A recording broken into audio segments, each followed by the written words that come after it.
Hopefully everyone can see that. So thank you very much. Thank you very much, everybody. So my name's Glenn Conroy, and I'm working for Dorset Council, and I'm going to talk a little bit about the income management system that we're working on. People we're working with, we're partners with Barnsley and Huntingdonshire as well, and obviously our MHDLG as well as support and funding the project as well. So that's what we look like. Tony and Richard are on the call as well, so please post any questions into the chat and hopefully they'll be able to answer any questions that you do have. So we'll move off that slide pretty quickly. So income management system, IMS, what is an income management system? Well, we did a lot of work to try and work out what it is, and it does lots of things, but ultimately it's everything and all things income. So it interfaces with various software and platforms that receive income. It captures transactions, and it also interfaces with any finance applications that you might have or ERPs. So there's lots of things there, and basically it serves as an engine, as a hub to pull all those different things together. Now, we're starting in quite an unusual situation here where Barnsley already developed a system. So you'd think that might mean, oh, okay, we're done, tick, let's roll it out. And essentially that is where we are at. So Barnsley have their system, and Richard kindly put a message out to everybody saying, hey, we've got a system, does anybody want to share? And there was lots of interest, which was really good. So I think it sort of resonates with a lot of what the local gov Drupal project are doing as well. So there's a lot of similarities there.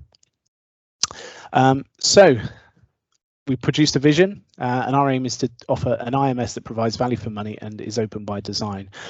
So as people may or may not know, there's a couple of big players in the IMS market, and a lot of authorities and organisations use those big players. And I think it was just an idea of trying to offer an alternative to those big suppliers with regards to an income management system. So a lot of work's happened so far, as I said, including Barnsley having already developed a system. But what else did we do? So through discovery, we talked to a lot of organisations to test the hypothesis of, is this going to be something that people are interested? Is this something we want to try and build this community of organisations using a system, trying to give something that they can use and is going to provide value? So we tested that hypothesis and we gauged the amount of interest, and you'll be pleased to know that there was a lot of interest, so that's good. So that moved us on into alpha. And some of the things we did there, we captured some more of the user journeys. We tried to put a lot more detail around how this is going to work and how this is going to happen.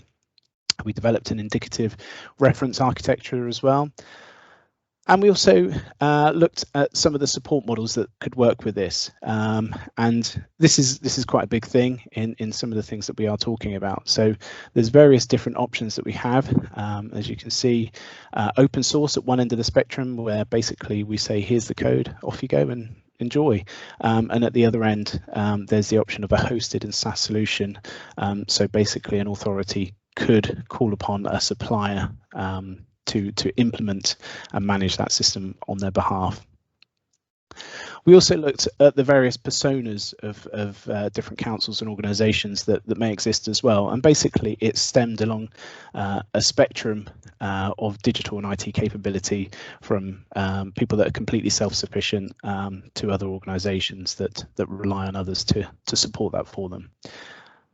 So then on to beta, which is where we find ourselves now. So what's our plan? Well, ultimately, we decided that our initial focus is going to be on the open source model. So what do we need to do that? Well, as we said, Barnsley have already developed their system. So essentially, we've termed the coin of de-Barnsleyfying the code. So we need to take out any of the secrets in there and anything specific, and containerize it and basically make this a code base that we can publish.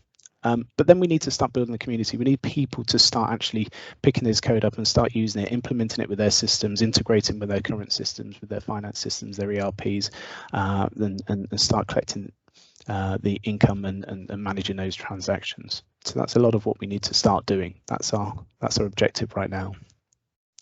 But after that, we're going to start looking at the other end of the spectrum with a hosted SaaS solution. So this is where we'll be working with partners and engaging with partners and develop a supported model where people can then call upon those suppliers to say, yeah, I want to use it, but I want you to do it for me. So that's kind of the idea there. So again, further building the community.